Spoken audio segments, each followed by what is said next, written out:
infarto agudo de miocardio. Ya habíamos hablado de 3 posibles tratamientos, ¿no? Uno de ellos son los nitratos y tal vez sean los más importantes al momento de tratar estos pacientes. Estos fármacos pues, son muy antiguos en realidad, miren, la antigüedad que tienen, ¿no? De los 1800. Y apareció accidentalmente a través de la inhalación de gases del nitrito de amilo, que podría potencialmente suprimir la angina. Estos fármacos, por su antigüedad, también han evolucionado, ¿no? A los fármacos que tenemos hoy en día. Y los más importantes son la nitroglicerina, el nitrato de isosorbida y el 5-mononitrato de isosorbida, ¿no? Normalmente, fisiológicamente hablando, el endotelio, ¿se acuerdan? Cuando estudiamos las endotelinas, ¿se acuerdan? Los fármacos antiendotelinos. Ahí hablamos algo del endotelio y dijimos que el endotelio que producía óxido nítrico, ¿no? Óxido nítrico. ¿Qué hace el óxido nítrico? Produce vasodilatación, ¿no? Estos fármacos, por lo tanto, no van a ser más que profármacos que van a generar óxido nítrico, ¿sí? Entonces su mecanismo de acción va a ser ese. Son profármacos con la capacidad de producir óxido nítrico. Evidentemente nos va a servir para la profilaxis y síntomas de la angina. Y la liberación de óxido nítrico, antiguamente se llamaba así, factor relajante derivado del endotelio, ¿no? Este factor relajante, como su nombre lo dice, relajante, lo único que hace que es relajar pues, el músculo liso, además de inhibir la agregación, la adhesión de las plaquetas, generando vasodilatación, ¿ya? Hemos dicho ya cuáles son. Entonces, estos fármacos van a relajar el músculo venoso principalmente a nivel de la precarga, por eso aumentan la capacitancia venosa y disminuyen la precarga, o sea, se quede más sangre antes de llegar al corazón. También, ¿se acuerdan? Podrían participar en disminución del gasto cardíaco, disminución de la tensión en las paredes ventriculares, o sea, le van a generar menos trabajo, ¿sí? Y van a tratar de equilibrar de esta manera el aporte de oxígeno con la mayor demanda que está exigiendo ese corazón sometido a estrés, ¿no? Entonces, ¿cuál es su mecanismo de acción? Ya lo hemos dicho. Son donadores de óxido nítrico o productores de óxido nítrico. ¿Qué van a hacer? Vasodilatación sistémica, sobre todo disminuyendo la precarga a nivel de las venas y a nivel coronario, ¿de acuerdo? A nivel coronario. Los nitratos, por ende, son vasodilatadores, producen relajación con disminución de la precarga y vasodilatación a nivel de las arterias coronarias, ¿de acuerdo?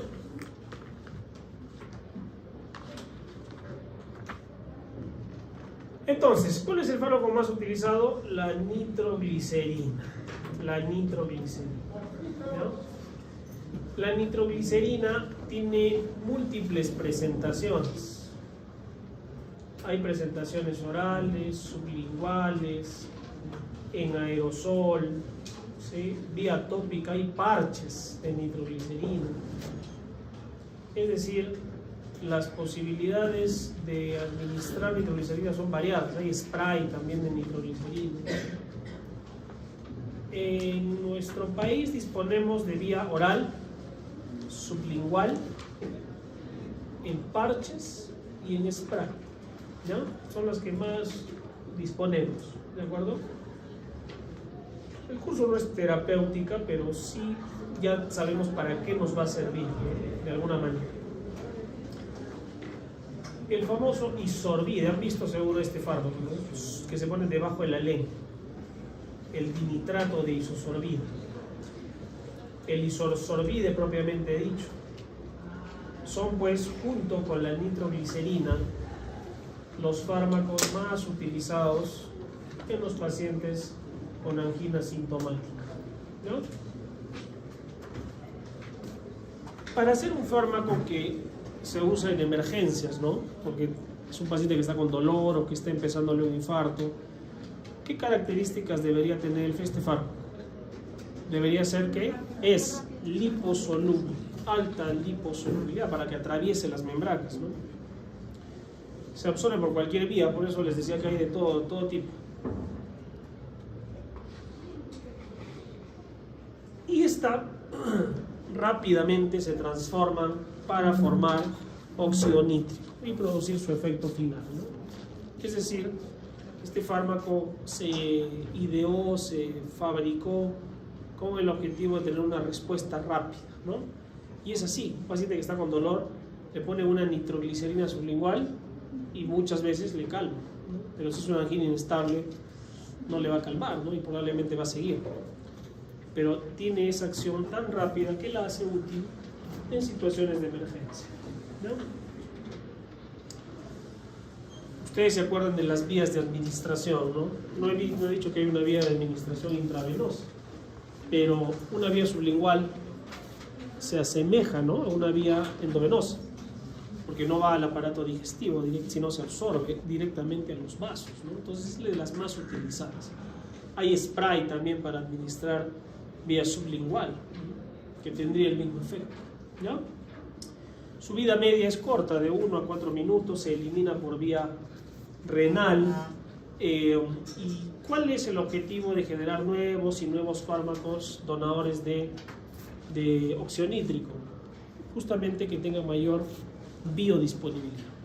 El 5-mononitrato de isosorbida, que es de los más modernos, tiene una biodisponibilidad del 100%. Es decir, ¿qué significa eso? ¿Qué significa? Que tú tomas 10 miligramos y 10 miligramos llegan a la sangre, ¿no? O sea, son realmente útiles, por lo tanto, en situaciones de urgencia y emergencia. ¿Cuál es la diferencia entre urgencia y emergencia? ¿O es lo mismo? ¿Qué es urgencia? No hay riesgo de vida, ¿no? Emergencia es riesgo de vida, de muerte. A veces dicen, no, está mal dicho riesgo de vida. Suena raro, ¿no? Riesgo de perder la vida, ¿no? Y en cambio en urgencia no, es algo que sí puede esperar unas horas. Por ejemplo, cuando un paciente se atiende en emergencia, en el área de emergencia de un hospital, hay 4 categorías de atención, ¿no? Nivel 1, 2, 3 y 4, ¿sí? Grado 1, nivel 1, es pues las que merecen atención inmediata, un paro cardiorrespiratorio, estatus epiléptico, ¿no? Un paciente que viene con pérdida de conciencia, que no reacciona, o una hemorragia masiva, una fractura expuesta desangrándose, ¿no? Un TEC grave, son prioridad 1.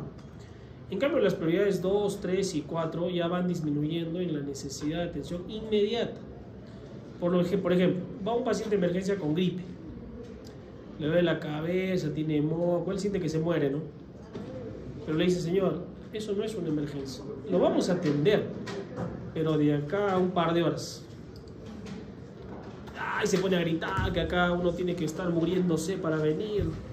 Justamente de eso se trata, ¿no?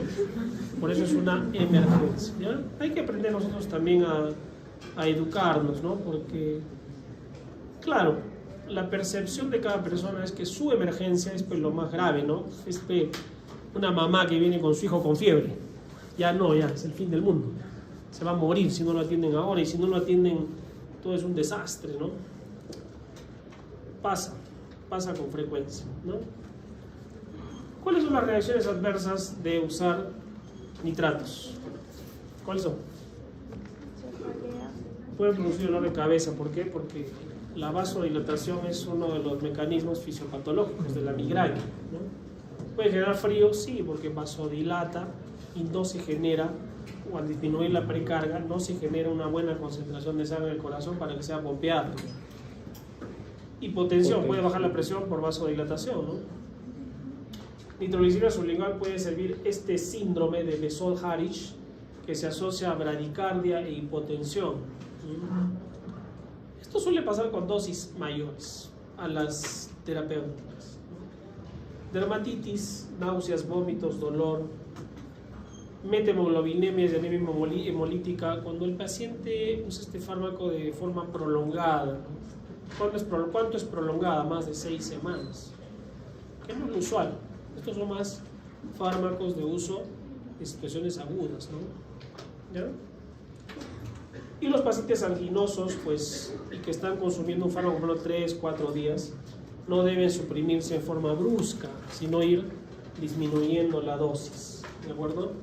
Porque pueden generar un efecto rebote y producir otra vez angina, presión alta, vasoespasmo coronario, incluso les puede dar infarto de nuevo, ¿no? Cuando el organismo detecta que ya no hay óxido nítrico, ¿no? Que está donándose, ¿sí? Se altera otra vez todo, como estaba al inicio. Felizmente, los efectos adversos de estos fármacos, bien utilizados, ¿no? Con buena indicación, no pasan a mayores, no tienen mayor problema, ¿no? Con los pacientes. Hay situaciones, sobre todo una en particular, que tiene que ver con las interacciones medicamentosas. Hay un fármaco, sobre todo los señores de la 5-fosfodiesterasa, como el Viagra, ¿se acuerdan del sildenafilo, Cialis o el tadalafilo, que inhibe la degradación del GMP cíclico, por lo tanto, a nivel de los cuerpos cavernosos en el hombre, producen pues concentración de sangre. ¿Qué pasa?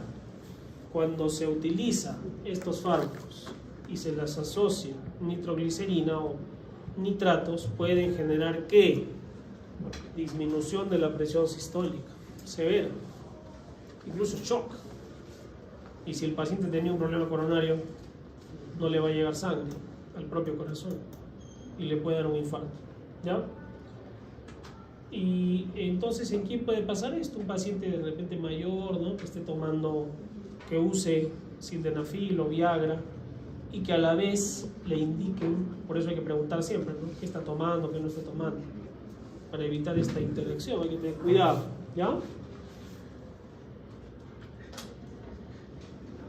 La incidencia más frecuente que se ve con dosis terapéuticas y que es más idiosincrático, depende de cada persona, es enrojecimiento facial, la cara, el cuello, dolor de cabeza, náuseas y vómitos, ¿ya? Y menos frecuente, methemoglobinemia, visión azulada, el paciente dice que ve azul, lo manifiesta, ¿no? Es un síntoma, no lo puedes identificar tú. Y rash cutáneo. Como les decía, estos efectos adversos no son comunes, siendo de todos el enrojecimiento facial y de cuello el que más se manifiesta a dosis terapéuticas, ¿no? Obviamente, si un paciente les dice, sí, doctor, la otra vez me dieron una nitroglicerina debajo de la lengua y me puse rojo, me empezó a doler la cabeza, me puse mal y me salieron ronchas, ya no, pues no hay que usarlo, ¿no? Paciente que venga hipotenso, está con 60-40 de presión, le vas a dar nitroglicerina, chocado, en shock, que esté desangrándose o que esté con pérdida de volumen, con diarreas, vómitos, ¿no? Estos fármacos estarían contraindicados por los efectos que hemos comentado. ¿En qué pacientes hay que tener cuidado? Tercera edad, hay que tener cuidado de los pacientes de tercera edad. Pacientes con anemia, problemas de tiroides, problemas neurológicos, pacientes con pericarditis. Es contradictorio utilizar estos fármacos porque podemos agravar esas situaciones, ¿ya? Miren todo lo que hay que tener en cuenta, ¿no? Al momento de utilizarlos.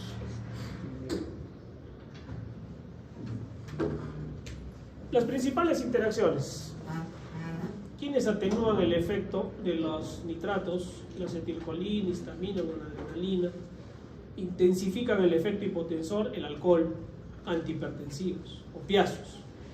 O, si lo das pues junto con otros vasodilatadores, se va a potenciar pues el efecto hipotensor, ¿ya?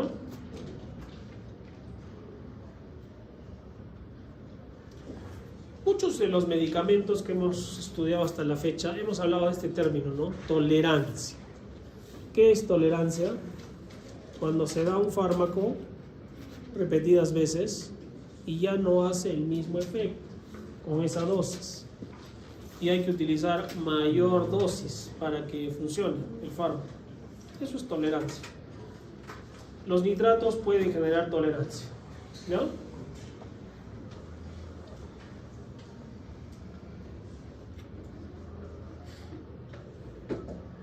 Siempre que vamos a terminar el tratamiento con estos fármacos, hay que tener cuidado en que no sea brusca.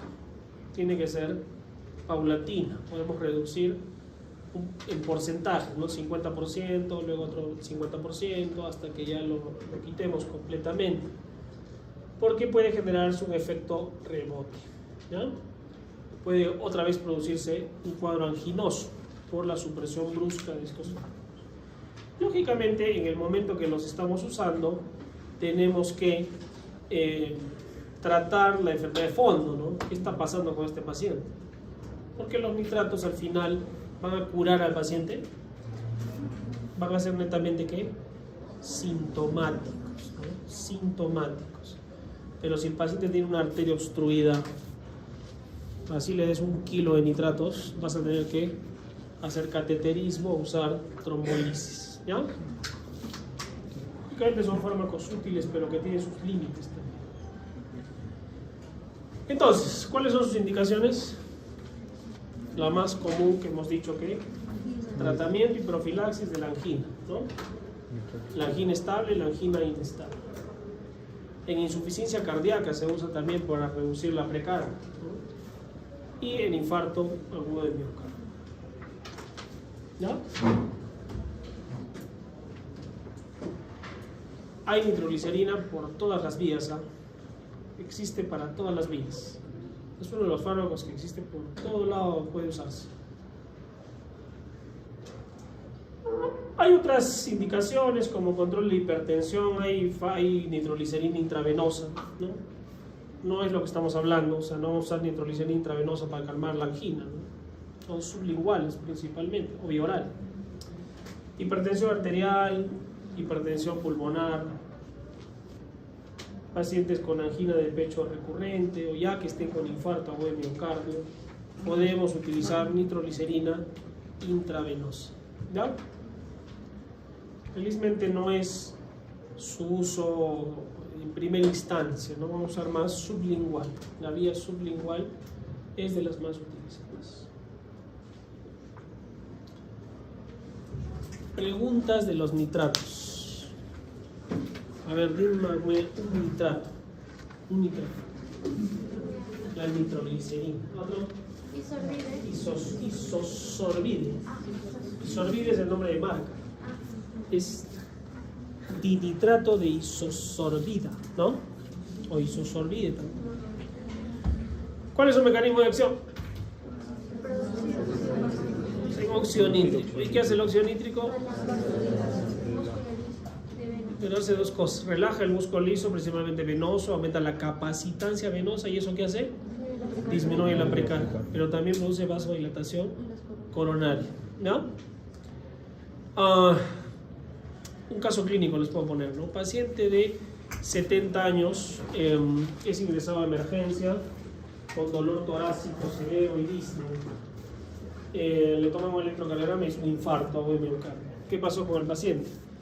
Estaba en tratamiento con nitroglicerina oral, ¿ya? Porque hace 2 meses tuvo un problema anginoso y esa noche consumió un fármaco que, según él, inmediatamente lo tomó, le vino el dolor, le vino sudoración fría y pérdida de conciencia.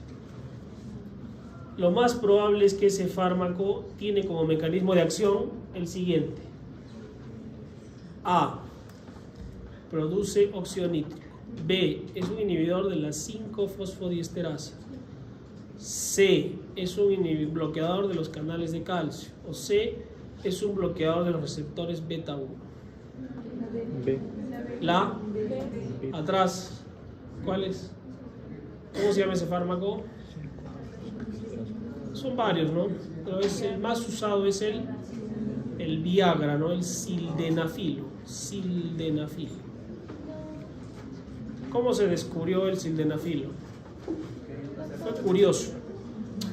Se buscaba un fármaco, porque la nitroglicemia existe de los 1800, como han visto. Entonces se buscaba un fármaco que genere vasodilatación para tratar afecciones coronarias, cardíacas, ¿no? Entonces cuando empezaron a estudiar el fármaco, le dieron a todo el mundo, pero se dieron cuenta de un efecto adverso en los hombres, ¿no? Todos reportaban que tenía efecto en erección permanente, ¿no? Entonces dijeron, ¿qué está pasando? Lo volvieron a hacer y se repetía. Entonces quitaron el uso para cardíaco y lo miraron comercial, lógicamente es un genio del comercio, ¿no? Y giraron el rubro hacia el uso de impotencia sexual. Y hasta ahora se vende, ¿no? Entonces, pero no lo podemos asociar, no deberíamos juntarlo con nitratos. Vamos a hablar entonces ahora de los bloqueadores de canales de calcio. En realidad son bloqueadores, ¿no? Bloquean el canal de calcio, ¿ya? ¿Qué hacen? Producen vasodilatación arterial. El calcio participa en la contracción del músculo. Si no hay calcio, no se contrae, más bien se abre, se vasodilata, ¿ya? Y se va a relajar pues las paredes, por lo tanto va a generarse relajación y vasodilatación coronaria. No solo coronaria, pues es sistémica, ¿no? Vamos a ver que hay fármacos de acción periférica y de acción central, ¿ya? Central a nivel cardíaco me refiero. Entonces los bloqueadores de canales de calcio más usados, ¿cuáles son? Los que terminan en pino: amlodipino, nifedipino, felodipino, nicardipino. Y los de acción central, cambia su nombre un poco, ¿no? Verapamilo y diltiazem. Verapamilo y diltiazem, ¿ya? ¿Qué hacen a nivel vascular? En los vasos sanguíneos bloquean a los canales de calcio y eso genera vasodilatación. El tema que estamos hablando, vasodilatación coronaria. Y a nivel del corazón, ¿qué se acuerdan? Disminuye el trabajo del corazón, o sea, disminuye el gasto cardíaco, disminuye la frecuencia cardíaca, disminuye la conducción, disminuye la contractilidad. Y ese corazón que estaba estresado se tranquiliza y mejora esto, el equilibrio entre el aporte y la demanda, ¿no?, de oxígeno, igual que los nitratos, ¿no? Este tiene también ese objetivo principal. Ese es el objetivo, ¿no?, de todos los fármacos antianginosos en realidad. Y es que existe una clasificación que son las dihidropiridinas, que son las más antiguas. Y dentro de ellos el nifedipino, que es el más antiguo, el amlodipino, femenino, masculino, igual. Y hay unos preparados, digamos, son los no dihidropiridinas, ¿no? También se llaman así, como el diltiazem y el verapamil, ¿no? Que son derivados de benzodiazepinas y derivados de fenilalquilaminas. Mejor decir que dihidropiridinas, no dihidropiridinas, ¿ya? Ambos son utilizados, sí, son de uso común. Amlodipino es un fármaco muy utilizado en hipertensión arterial, ¿ya? Diltiazem es un fármaco muy utilizado en arritmias cardíacas, en insuficiencia cardíaca también. Verapamilo es más antiarrítmico, ¿ya? Pero tienen efecto antianginoso y es el motivo de la clase. ¿Cuál es el mecanismo de acción? A nivel periférico disminuyen, pues, relajan, ¿no?, ese músculo, disminuyen la contracción y genera relajación. Pero se va a todos los músculos lisos, ¿no? De ahí vamos a ver sus efectos colaterales, ¿no? Disminuye el espasmo esofágico, la motilidad, contracción de uréteres, disminuye la contracción de la vejiga. Y a nivel del corazón, vasodilatación coronaria, disminuye el iotropismo, cronotropismo y la conductibilidad, que es el dromotropismo, ¿no? Dromotropismo, ¿sí? Está claro, ¿no es cierto? Creo que no hay problema acá. Entonces, hay algunas contraindicaciones, sí, y tienen que ver en patologías similares a las que hemos visto con los nitratos, ¿no? Si tienes un paciente en shock, usaremos un bloqueador de canal de calcio. Si es tipo-tenso, no, lo matas. Si viene con 60-40 de presión, no le vas a dar un lodipino, ¿no? ¿De acuerdo? Verapamil, lo que es más antiarrítmico, pacientes con bradicardia severa, insuficiencia cardíaca severa o arritmias que estén hacia abajo, hacia bloqueos completos, no. Más bien sirven para disminuir la frecuencia cardíaca, un paciente que tenga 150 de frecuencia cardíaca. Ahí sí es más útil, ¿no? En disminuir esa frecuencia, ¿ya? Pero si es lo contrario, si viene un paciente con 40 de frecuencia cardíaca, esa es una contraindicación para el uso de diltiazem y verapamil. Esa es una pregunta. Paciente mujer de 70 años que ingresa por emergencia y tiene una frecuencia cardíaca central de 40. Usted no debe hacer lo siguiente: A, ponerle un marcapaso; B, llamar al cardiólogo; C, darle amlodipino. ¿Cuál es la respuesta? ¿Cuál? Llamar al cardiólogo. Darle amlodipino. O sea, no le vamos a dar amlodipino, ¿ya?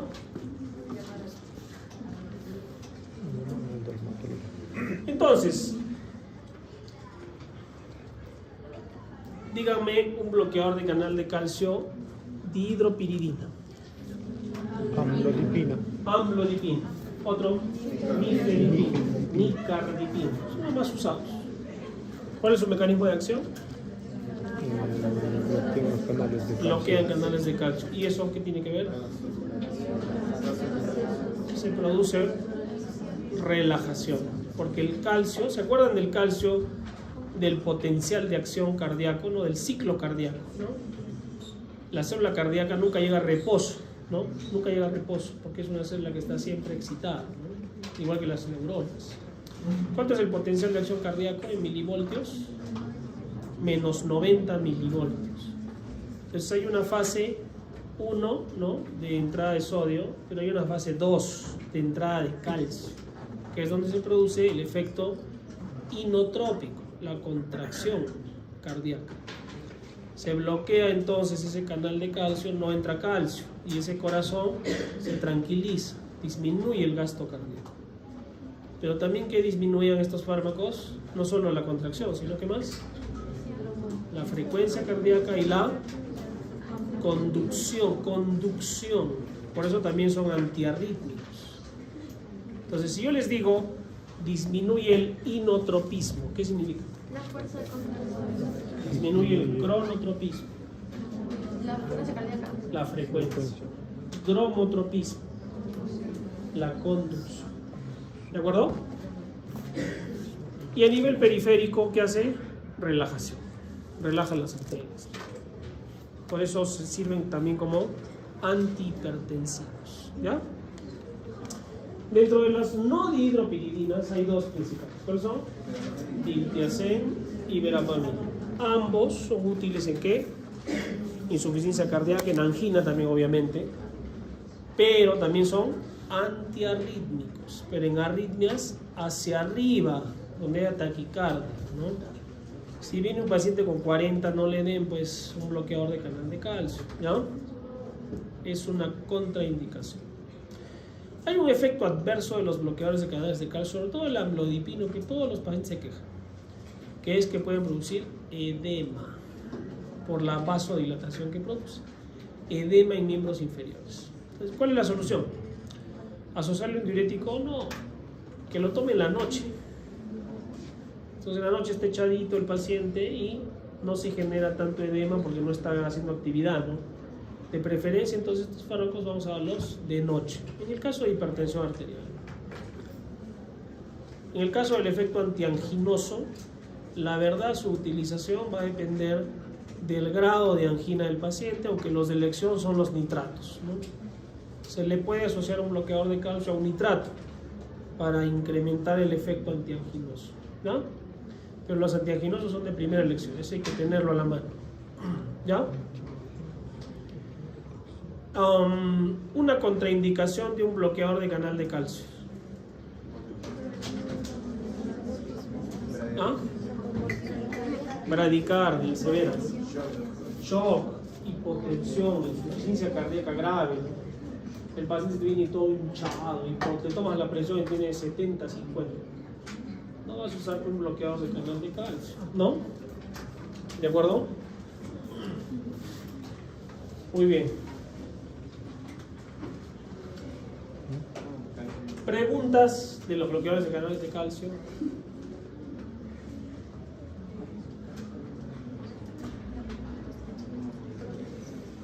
Preguntas. Periférico. Es más periférico, porque tiene que ver con actividad. Más actividad, la persona todo el día, toda la noche hinchado. Eso pasa muy frecuente con amlodipino. No es motivo de retiro del fármaco, ¿no? Simplemente hay que decirle que lo tome de noche, ¿no? ¿Cuál es el tercer grupo de fármacos? Los bloqueadores beta. Los receptores beta 2, ¿dónde están? En el corazón. Los beta 3 en la grasa. Los beta 1 en el corazón. Beta 1 en el corazón. ¿De acuerdo? Entonces, los beta bloqueadores siempre han sido tratamiento dentro de la primera línea en pacientes con angina estable, pero crónica, o sea, más de 6 semanas de dolor, le duele. Lógicamente hay que hacer el estudio, ¿no? Una coronariografía, a ver que si no, qué tanto están tapadas esas arterias, el cambio de estilo de vida, ¿no?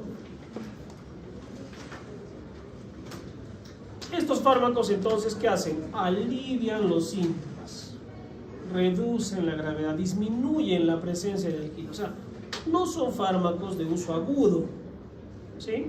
Pero no es que el paciente viene y duele, tómate un beta bloqueador. No, hay que usar ya un nitrato, una nitroglicerina sublingual, un isosorbida sublingual.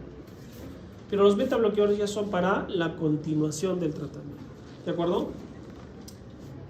El atenolol bloquea los receptores beta-adrenérgicos en el corazón y como consecuencia reducen la frecuencia cardíaca, reducen la contractilidad y el consumo de oxígeno, o sea, tranquiliza ese corazón. Y específico, ¿no? A nivel cardíaco. No debería usar en lo posible un beta bloqueador no selectivo. ¿Por qué?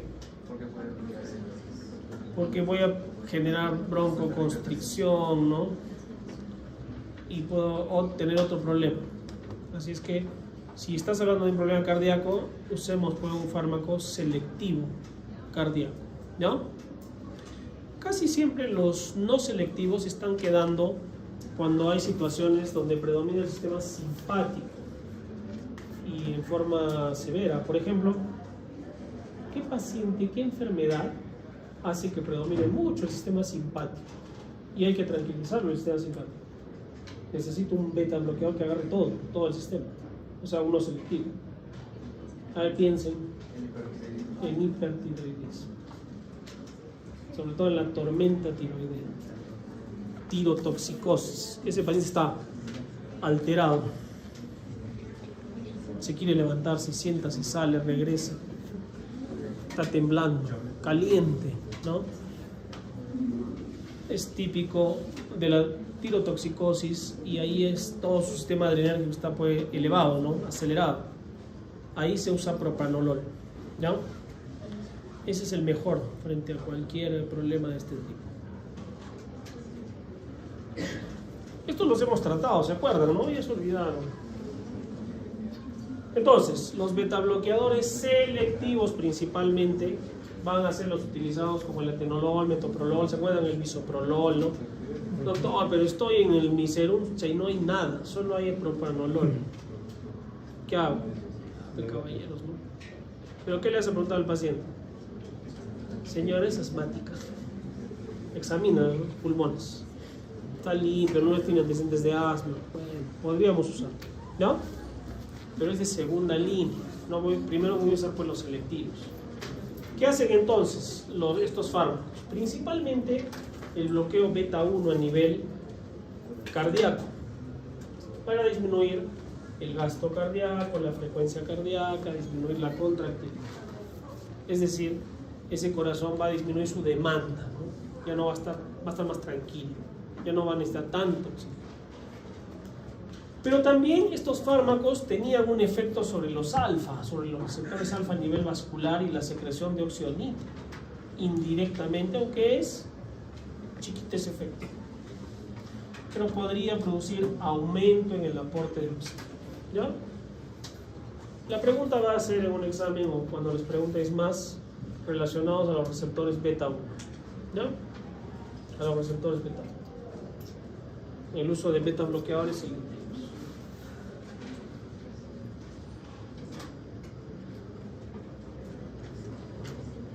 Entonces,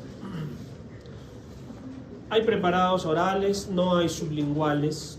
Hay endovenosos, sí, pero no tenemos en nuestro medio. No hay parches, no hay spray, no hay cremas. Casi son todos vía oral. ¿Ya? Por eso es que su uso no es para una situación que tú le vas a dar agudo ahorita y ya rápido va a tener el efecto. No. Son para uso en una angina estable crónica o un paciente con insuficiencia cardíaca, pero no es el tema, estamos hablando de antianginosos, ¿ya? Entonces, hasta acá, si viene un paciente de 59 años diabético, agarrándose así, doctora, me duele, ¿qué tienes que hacer? Gritas, doctor, ¿qué hay que hacer? ¿Qué hacen? A ver, vamos a preguntarles. Todos se voltean. ¿Qué? ¿Le pones la pastilla debajo de la lengua? No, pues tómale la presión primero rápido, ¿no? Y si está con 60, 40 de presión. Pero hay tiempo para agarrarte. ¿Y qué hacemos si es un infarto? Piensen. No le ponemos nada. Que se muera. ¿Qué hacemos? Miramos la presión. Le subimos la presión. Le ponemos un vasoconstrictor. No, pero peor va a ser. Se está infartando, ya está en shock cardiogénico. Es un infarto ya con complicaciones. Ese paciente tiene que entrar, si estás en una sala de cateterismo, tiene que entrar a cateterismo y a unidad coronaria, ¿no? Porque hay que usar fármacos y vasopresores, ¿no? Pero de uso cardíaco. ¿Se acuerdan? Yo les dije uno. ¿Cuál era? Ya se olvidó. Que suba la presión, que mejore la contracción cardíaca. Y que es de uso cardíaco, ¿no? Ya se olvidaron. Es la hora. ¿Cuál es? Bueno, el paciente entra, le hacen el cateterismo, pucha, felizmente se logra restablecer la circulación, mejora la presión, todo, pero sigue un poco hipotenso. Va a la unidad coronaria. Ya se le hace manejo intensivo, oxígeno, ¿sí? Casi siempre un paciente que ustedes tengan así hay que hacer tres cosas, ¿ya? Uno, monitoreo de las funciones vitales. El MIO, MIO se llama. MIO, acuérdense, MIO. Monitoreo. Y ponle una vía intravenosa, para ver qué fármaco le vas a poner, ¿no? Y la OD, oxígeno. Ponle oxígeno. ¿Ya? Ya le tomarás su electrocardiograma, le pondrás una nitroglicerina. De repente, si la presión está bien, ¿no? Y el electro, infarto. ST elevado, un infarto ya. ¿Desde cuándo le duele? Hace una hora. No tienes cateterismo. ¿Qué se hace? Trombolisis. Eso lo vamos a estudiar también, ¿no? Es un fármaco que se llama alteplase, el activador tisular del plasminógeno. Entonces, el alteplase, ¿qué es lo que hace? Entra al cuerpo y rompe los trombos. Solo que tienes el riesgo de que un paciente infartado de 80 años puede hacer una hemorragia cerebral. Entonces, ¿qué nos ha pasado? Viene la paciente mayor, se le hace el checklist, la lista de chequeo, ¿no? Es hipertenso, es hipertensa, diabética, ha tenido hemorragia digestiva. pero se está muriendo del infarto. La familia dice, no, póngale nomás, firmamos. Le pones, mejor el dolor, mejor el electrocardiograma, y de pronto la señora no puede hablar. Ya hizo una hemorragia cerebral. Entonces, por eso, a través del tiempo, el gold estándar es cateterismo.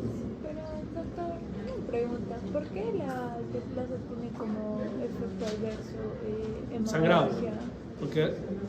Sí. Porque alteplase, Está indicado para ese bebé, ¿verdad? si tienes un paciente que no tiene antecedentes, nada de cuadros hemorrágicos o formadora de trombos, por ejemplo, los diabéticos son formadores de trombos en todo el cuerpo. Solo por ser diabético una persona ya es factor de riesgo para infarto.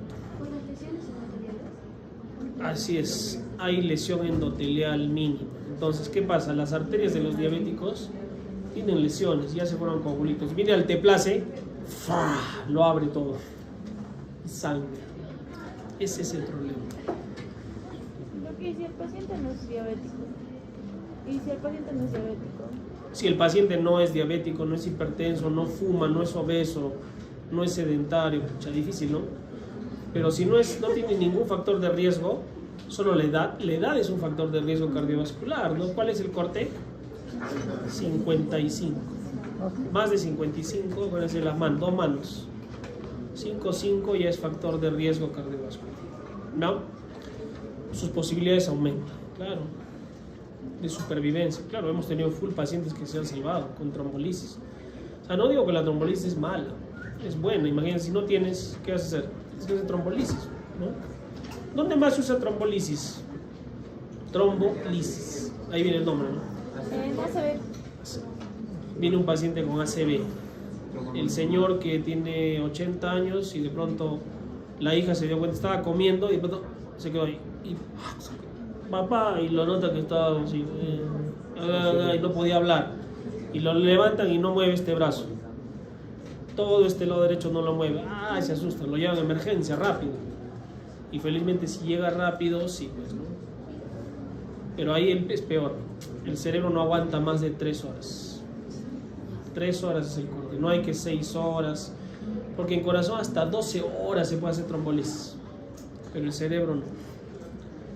Si se pasa de las 3 horas, ya no hay nada que hacer. Llega en 2 horas al hospital. ¿Qué se hace? Trombolisis del cerebro.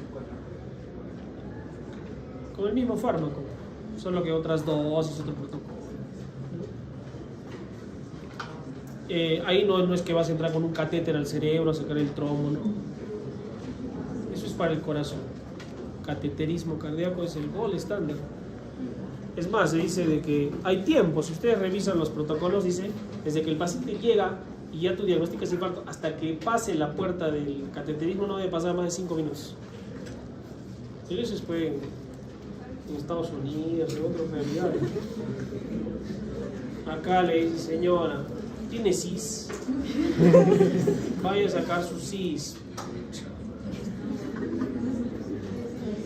Ahora llega y dice, no tiene CIS, ya. Hay que poner alteplase. ¿Cuánto cuesta el alteplase? ¿Tienen idea? Más o menos. Cada frasco, a ver, el manejo de trombolisis cardíaca, de un infarto, es con 2 frascos de alteplase. Los 2 cuestan 5,000 soles. Entonces le dices a una paciente que escucha humilde, ¿no? ¿Qué? Le dice, que se muera, ¿no?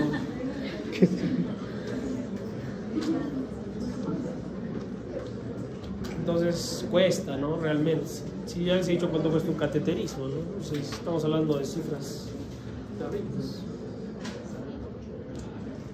Obviamente, asma, angina vasoespástica, paciente con EPOC, enfermedad pulmonar obstructiva crónica, o insuficiencia cardíaca en jóvenes, no debería usarse. ¿Por qué no se debe usar en jóvenes?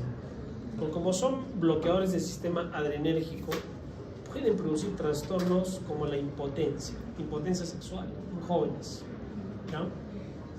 Pero la principal contraindicación, ¿cuál es? Asma. Si es una señora, sí, soy asmática, no uses pues un betabloqueador no selectivo, no usaremos un selectivo, ¿ya? Este cuadro nos sirve para ver los efectos colaterales de los fármacos antianginosos. Están los nitratos, están los betabloqueadores, están los bloqueadores de canales de calcio. ¿Sí?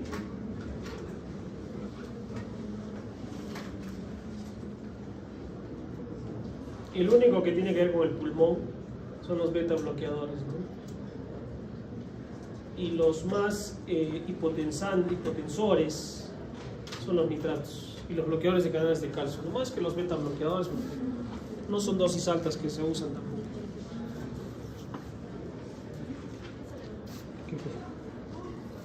Preguntas de los betabloqueadores. No saben los betabloqueadores, pero cuando hicimos sobre Viagra estaba contraindicado en tromboembolismo pulmonar, creo. ¿Estaba qué? Contraindicado. ¿Quién? El Viagra en tromboembolismo pulmonar.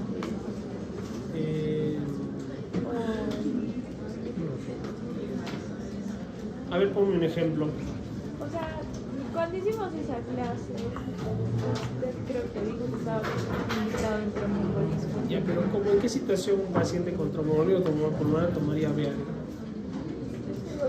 Sí, creo que me estoy Como que no, ¿no? fármacos. Claro. El uso del sildenafilo, mejor te voy a aclarar eso.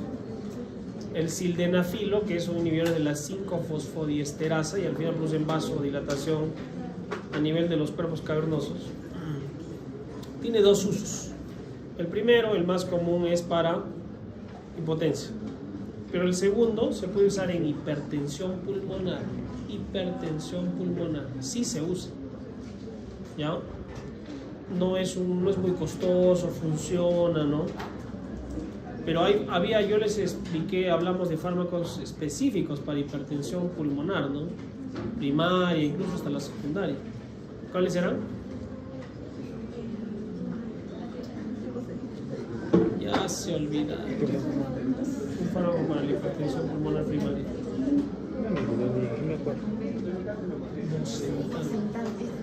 Bosentan y el ambrisentan. ¿Por qué se olvidan? No sé. ¿Qué pasaba? Alzheimer. ¿Cómo Carlos representa?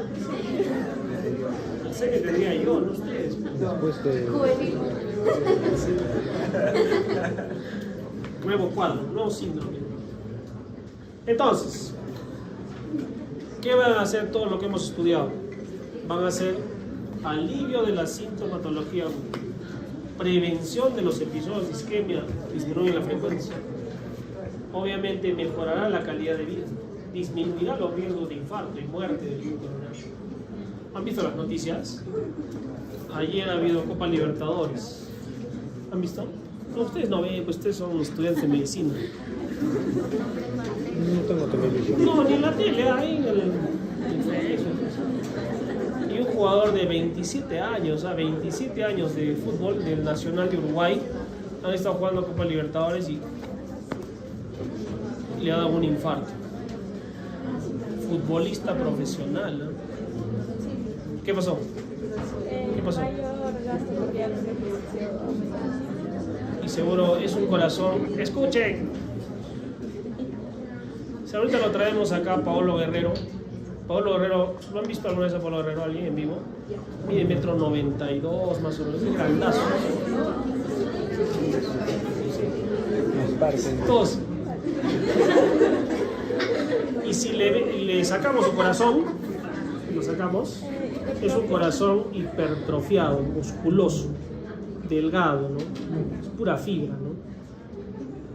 Y ese corazón tiene más demanda de oxígeno, por lo mismo que es más musculoso. Entonces, ¿qué puede pasar?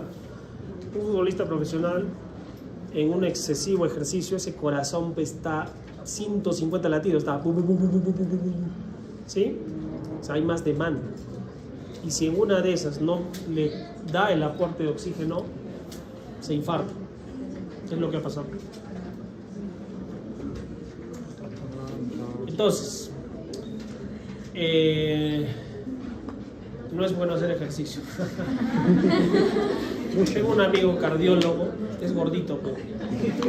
Y él me dice, mira Aldo, me dice, ¿cuántos años vive una tortuga? 150 años, ¿no? Y la tortuga, ¿la han visto la tortuga, no? ¿Y la han visto cuando come? Estica, duerme.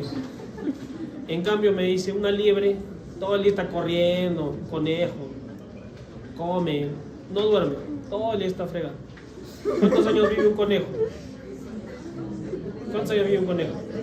5. Similar a un perrito. Entonces, así me dice, ¿no? Y hay teorías, pues, de eso, ¿no? Del crédito cardíaco, ¿no? Dicen que nosotros nacemos con un número de latidos. Entonces pero es muy variable, ¿no? De persona a persona. Es una teoría. Entonces, por ejemplo, una persona nace con 50.000 millones de latidos y te pones a hacer ejercicio cuando ya no hiciste nunca ejercicio. ¿Y qué va a pasar? Te consumes tu crédito. Y ese corazón se para. Tiene sentido para lo que vemos, ¿no? ¿Por qué se puede morir un joven de 27 años con infarto, ¿no? Deportista. O sea, ¿qué ha pasado? Y no es la primera vez, ¿eh? No sé si vieron uno, era de Dinamarca. ¿Cómo se llamaba? ¿Cómo se llama? Ericsson, que jugó el mundial, ¿no? Ahora. Pero estaba jugando y eso, se cayó. Paro cardíaco. Le hicieron RCP y lo sacaron del paro, ¿no? Y ha sobrevivido, y ha vuelto a jugar, no ha jugado el mundial. Ahora, bueno, el 2000, ¿qué mundial ha sido? No, el último. ¿No ha sido el último Rusia? Qatar. Rusia ha sido el 2018. Entonces, ¿cuál es la moraleja? Si nunca has hecho ejercicio, o sea, eso pasó en la pandemia, ¿no? Nunca han hecho ejercicio y de pronto todos se han vuelto ciclistas. Entonces ahí ha habido mayor incidencia de ¿qué? Lesiones de cadera, de rodillas, de columna, problemas cardiovasculares, ¿no? Entonces, ¿qué hay que hacer? No hay que hacer ejercicio. No es eso, sino hay que ir de menos a más. Nunca has montado una bicicleta o la montaste cuando eras niño y ahora te quieres ir manejando de acá hasta Chihuahua. No. O sea, no. ¿Ya? Ese es, por ahí va el consejo. ¿Ya? Hay fármacos nuevos. Estos fármacos relativamente nuevos, entre comillas, son la trimetazidina y la ibabradina. Sí los comentamos ayer. La trimetazidina mejora la tolerancia al ejercicio, útil en pacientes con falla cardíaca. La ibabradina tiene un efecto cronotrópico negativo y lo interesante es que no afecta el inotropismo ni la presión arterial. O sea, puedes tener un paciente con una taquiarritmia o una falla cardíaca asociada a la taquiarritmia y lo puedes usar, ibabradina. O sea, un paciente que tiene tendencia a hipotensión, podríamos usar ibabradina como fármaco antianginoso, porque no interfiere con la presión arterial. ¿De acuerdo? Se utilizan, sí. ¿Cuál es el problema? Son caros. No están en el petitorio nacional de medicamentos del MINSA, menos en salud. Entonces, son más costosos. Así es que regresamos a la nitroglicerina, al leomradipino y los betabloqueadores, ¿ya? Pero sí se usa, sí existe, hay que conocerlos. Investiguen más sobre la trimetazidina y la ibabradina. Entonces, este es un resumen. ¿Qué tienen que hacer estos fármacos? ¿Cuál es el objetivo? Disminuir la frecuencia cardíaca, disminuir la presión arterial sistólica, disminuir el volumen, el trabajo de ese corazón, ¿no? Disminuir la resistencia coronaria, mejorar la presión de perfusión. Al final, el objetivo es que le llegue más sangre por el mismo corazón, ¿no? En diástole. Y eso van a ser quienes, los nitratos, los metabloqueadores y los bloqueadores de canales de calcio. Al final el objetivo es equilibrar el aporte de oxígeno con la ¿qué? Con la demanda de oxígeno de ese corazón que está trajinado. ¿Y qué pasa si no se logra equilibrar? Ahí vienen pues los problemas. La angina inestable, o peor, un infarto. Se tapa la arteria, no hay oferta. Y la demanda aumenta porque ese corazón entra en estrés, quiere oxígeno. Chao. ¿Sí? Ese es el objetivo de estos fármacos. ¿De acuerdo? Entonces, si tienen un paciente con dolor torácico, anginoso, sintomatología primero, ¿cuál es? Nitroglicerina sublingual. Le pongo la nitroglicerina sublingual. Puede utilizarla en sus diferentes formas. Hay en pastilla, en spray, hay parches de nitroglicerina también podríamos utilizar. ¿Ya? Y le podemos asociar para ya su uso prolongado en este paciente que ya va a seguir un tratamiento para evitar complicaciones o que se repitan estos cuadros, uso de beta bloqueadores o los nitratos de acción prolongada que hay y los calcioantagonistas, ¿no? Como el amlodipino, el nifedipino. ¿De acuerdo? Entonces, ¿cuál es el fármaco? Mujer, varón de 70 años que viene por dolor torácico y quiere usar un antianginoso de primera mano. ¿Cuál utilizo? Nitratos por sobre los beta bloqueadores y los bloqueadores de canales de calcio. Ellos me van a servir más para el futuro, ¿no? Para el día siguiente. ¿Ya? No, los puedo empezar ese mismo día, ¿no? Pero no me van a resolver el problema. Más me voy a agarrar de los nitratos, ¿no? Preguntas, dudas de hoy día, de ayer. ¿Está todo claro? Saquen una hojita. Pero no vale nada. Saquen una hojita. Quiero saber si me han entendido. Y vamos a leer sus respuestas.